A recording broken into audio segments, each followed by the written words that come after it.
Mission Station on Space to Ground. Welcome to Space to Ground, your weekly look at what's happening on board the ISS. I'm Dan Hewitt. Two NASA astronauts completed a quick spacewalk on Wednesday. Rick Mastracchio and Steve Swanson ventured outside the station airlock to replace a backup computer relay system that failed back on April 11th. The two finished that task along with one other in only 1 hour and 36 minutes. Rick Mastracchio now ranks 5th in total spacewalking time with 53 hours and 4 minutes.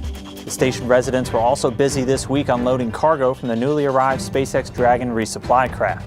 Dragon launched from Cape Canaveral, Florida on Friday and arrived at the ISS on Sunday. The vehicle was captured and attached to the station by Commander Koichi Wakata, and then the crew opened the hatch on Monday and immediately began unloading the nearly 2.5 tons of cargo inside.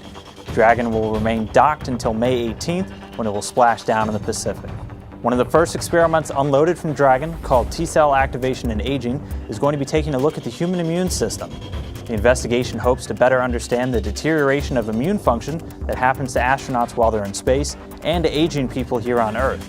What we learn may one day help in the treatment of autoimmune diseases like arthritis and diabetes, and in treating the natural decline of the immune system as we age.